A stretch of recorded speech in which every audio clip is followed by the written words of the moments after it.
Ein ganz normaler Tag. Der Wecker klingelt und du ziehst die abgetragene Uniform der Lieferfirma über, bei der du arbeitest. Auf dem Tisch, an dem du isst, liegen eine Mahnung für 3 Monate ausstehende Miete und ein Stapel Rechnungen, deren Fristen längst abgelaufen sind. Und wenn ich Essen sage, meine ich keine richtige Mahlzeit, sondern trockene Cornflakes. Jeden Morgen dasselbe. Du versuchst mit dem Mindestlohn über die Runden zu kommen und merkst irgendwann, dass du eigentlich nur versuchst, nicht unterzugehen. Bis zum Abend schleppst du Hunderte von Paketen. Küchengeräte, Schuhe, Bücher. Du trägst das Glück anderer Leute durch die Gegend. Aber das Einzige, was dir bleibt, sind Rückenschmerzen und ein Leben, in dem du jeden Monatsletzten mit Mühe und Not erreichst. Zum Sozialleben kommst du kaum.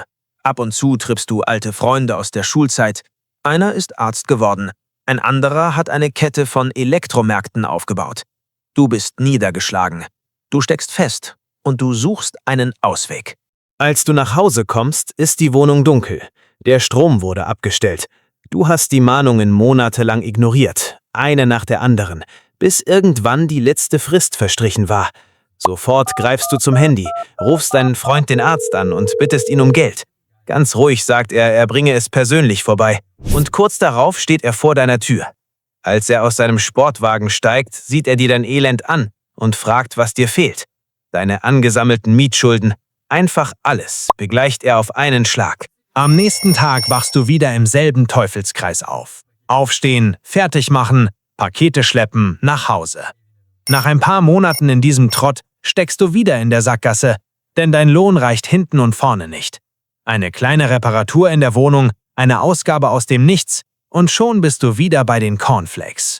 An einem dieser Abende klingelt dein Handy. Es ist dein Freund, der Arzt. Und du gehst mit der Angst ran, dass er sein Geld zurück will. Aber er lacht nur und fragt, wie es dir geht. Als du sagst, dass du die Schulden zurückzahlst, winkt er ab. Vergiss die Schulden, das klären wir später. Ich hätte da eine Aufgabe für dich. Ein Bekannter von ihm, sagt er, müsse ein Paket transportieren lassen. Und er suche jemanden, dem er vertrauen kann. Keine Fragen, was drin ist. Kein Blick in den Kofferraum. Stell dir einfach vor, du lieferst ein Paket aus, wie sonst auch. Und dafür bekommst du eine ordentliche Bezahlung. Du verstehst sofort, worum es geht. Dir wird mulmig. Und obwohl du eigentlich nicht auf die schiefe Bahn willst, bringt dich die Verzweiflung aus dem Schuldensumpf dazu, das Angebot anzunehmen. Du fährst zu der genannten Adresse, wo dich ein paar Männer empfangen. Sie geben dir einen Autoschlüssel, laden einen Aktenkoffer in den Kofferraum und sagen kein Wort darüber, was drin ist. Sie drücken dir eine Zieladresse in die Hand und wollen, dass du sofort losfährst. Unterwegs stirbst du 1000 Tode bei dem Gedanken an eine Polizeikontrolle, aber du erreichst die Adresse heil. Dort öffnen ein paar Männer den Kofferraum, nehmen das Paket und drücken dir einen dicken Packen Geld in die Hand.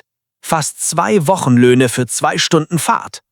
Natürlich beruhigt dich dieses Geld ein wenig, aber du hörst trotzdem nicht mit dem Job bei der Lieferfirma auf. Denn das ist nicht die Art von Job, aus der man einfach kündigt. Okay, Spaß beiseite. Du brauchst das Geld, deshalb hörst du nicht auf. Und obwohl du eigentlich kein Krimineller werden willst, rufst du beim kleinsten finanziellen Engpass deinen Freund an und fragst, ob es Arbeit gibt. Ein paar Wochen später kommt der erwartete Anruf. Ein neuer Job, eine neue Lieferung. Du fährst zum vereinbarten Treffpunkt. Ein schwarzer Geländewagen mit getönten Scheiben fährt vor und sie legen einen schweren Metallkoffer in den Kofferraum des Wagens, den sie dir gegeben haben. Dir bricht der kalte Schweiß aus. Aber als dir nach der Lieferung das dicke Geldbündel in die Hand gedrückt wird, ist alle Angst wie weggeblasen. Einen ganzen Monat lang schuftest du dich sonst krumm für dieses Geld. Und hier verdienst du es, indem du einfach von einem Stadtteil in den anderen fährst. Da 2 Lieferungen reibungslos liefen, kommen neue Aufträge. Diesmal ist das Paket größer, die Woche darauf noch größer und schließlich kündigst du deinen Job bei der Lieferfirma. Weil du nicht mit geliehenen Autos arbeiten willst, kaufst du dir ein eigenes und begleichst nebenbei deine Schulden. Aber das, was du transportierst, beginnt sich zu verändern. Du bist neugierig, aber Fragen sind verboten. Mit der Zeit bekommst du sogar feste Kunden, die dich anrufen und ein paar Lieferungen erledigt haben wollen. Und je größer die Geschäfte werden, desto mehr Fahrzeuge schaffst du dir an, passend zur Größe der Fracht. Für kleine Sachen ein Motorrad, für mittlere Pakete ein Auto und für richtig große Fracht ein Transporter. Die Geschäfte laufen wie geschmiert. Schulden und Sorgen sind Vergangenheit. aber du spürst, dass die Polizei ein Auge auf dich geworfen hat. Wer regelmäßig Kontakt zu Menschen aus dem kriminellen Milieu hat, landet irgendwann auf dem Radar der Ermittler. Und einmal auf diesem Radar lässt man dich nicht mehr los, bis man dich erwischt.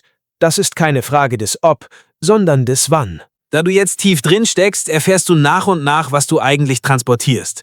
Mit dem Motorrad sind es meist kleine Dinge. Eine Erpresser-CD, ein illegal unterschriebenes Dokument, ein USB-Stick mit einer heimlich aufgezeichneten Besprechung.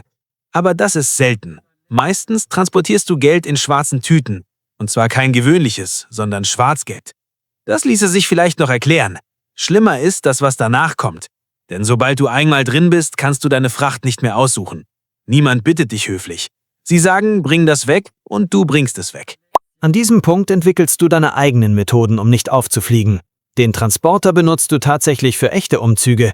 Du stellst ein paar Leute ein und ziehst an lieferungsfreien Tagen ganz normal Wohnungen um. Von außen wirkt alles völlig harmlos. Und damit dieser Transporter sauber in den Akten steht, fährst du vorher mit deinem eigenen Wagen durch die Stadt, suchst die Stellen mit Polizeikontrollen und schickst sie deinen Leuten. Der Transporter fährt dann absichtlich genau in so eine Kontrolle, wird überprüft und geht als ganz gewöhnlicher Umzugswagen in die Akten ein. Natürlich, weil deine Taschen jetzt voll sind, willst du dir den lang ersehnten Traumurlaub gönnen. Du buchst eine Reise, Flugtickets, Unterkunft, alles. Aber noch am selben Abend stehen die Männer der Organisation vor deiner Tür. Sie nehmen dich ins Verhör. Wolltest du auspacken? Warum hast du ein Ticket gekauft? Du gehst nirgendwo hin, solange wir es nicht erlauben. Oder wolltest du alles erzählen und dann verschwinden? Da begreifst du es. Du bist längst ein Mittäter. Selbst wenn du aussteigen wolltest, würden diese Leute dich nicht einfach gehen lassen. Denn das ist nicht die Art von Job, aus der man einfach kündigt. Und diesmal ist es kein Scherz. Du machst es jahrelang. Eine Familie zu gründen, Freunde zu haben, das bleibt ein Traum für dich. Was du angefangen hast mit dem Gedanken, schnell ein bisschen was zu verdienen, ist jetzt deine größte Reue. Egal wie viel Geld in deinen Taschen steckt, es hat keine Bedeutung mehr. Du kannst deine Bankkonten nicht nutzen. Du kannst dir keine ordentlichen Besitztümer zulegen. Und du hast so viel Geld, das du gar nicht brauchst, dass du es meistens an Spieltischen und in Clubs einfach verschleuderst. Dieser Job ging längst nicht mehr ums Geld verdienen. Für dich war er ein Gefängnis. Aber zurück konntest du nicht mehr. Du steckst zu tief drin. Und es wird noch schlimmer, denn auch deine Lieferungen verändern sich. An neuen Adressen, in neuen Häusern übernimmst du manchmal Fracht, die in Plastik oder Müllsäcke gewickelt ist, Männer mit zugeklebtem Mund auf der Rückbank oder eine rötliche Flüssigkeit, von der du gar nicht wissen willst, was sie ist, die aus dem Kofferraum sickert. Du transportierst nicht mehr nur Pakete. Du bist viel zu sichtbar geworden und die alten Methoden reichen nicht mehr aus. Für die heikle Waren kommen Fahrzeuge mit versteckten Fächern zum Einsatz. So gut getarnt, dass eine normale Kontrolle nichts findet. Und sogar Hohlräume wie der Tank werden genutzt. Aber die Polizei kannst du täuschen. Einen Spürhund nicht so leicht. Deshalb wird der Geruch der Ware sorgfältig überdeckt, bevor du überhaupt losfährst. Und du fährst nie allein. Du baust dir ein Team auf. Meistens ein Konvoi aus 3 Wagen. Einer fährt weit voraus und meldet jede Kontrolle, jede Polizeisperre, bevor du sie erreichst. In der Mitte das Fahrzeug mit der echten Fracht. Das unauffälligste von allen, das sich an jede Regel hält. Und ganz hinten ein Wagen, dessen einzige Aufgabe es ist, im Ernstfall die Verfolger aufzuhalten, mit allem, was nötig ist. Eine Leiche zu transportieren ist noch heikler als alles davor.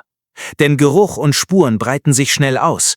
Deshalb versteckt man solche Fracht dort, wo sie am wenigsten auffällt.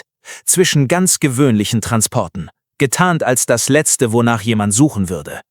Manches wird so verpackt und bebaut, dass es am Ende aussieht wie ganz normaler Bauschutt oder eine ganz normale Lieferung. Aber selbst dann fällst du als Einzelner auf. Deshalb sorgst du dafür, dass jemand dabei ist, der überhaupt nicht in dieses Bild passt. Ein Kindersitz, ein paar Spielzeuge auf der Rückbank und eine Person, die einfach mitfährt und so tut, als wäre es eine ganz normale Reise. Ein Mann, der mit Familie unterwegs wirkt, steht bei der Polizei ganz unten auf der Verdachtsliste. Mal tarnst du die Person, mal das Fahrzeug selbst, mit einem aufgemalten Logo, das so vertraut aussieht, dass niemand auf die Idee kommt zu fragen, was darin transportiert wird. Mit jedem Schritt tiefer hinein wird die Tarnung aufwendiger, das Risiko größer und der Mensch, der du einmal warst, weiter weg. Es gibt nur eine einzige Regel für Erfolg in diesem Geschäft. Du musst so unauffällig, so normal wirken, dass der Polizist, an dem du vorbeifährst, dir freundlich zunickt, ohne den geringsten Verdacht. Und selbst wenn du erfahren wirst, lässt dich die Paranoia nicht mehr los. Du kannst nicht mehr fahren, ohne ständig in den Rückspiegel zu schauen.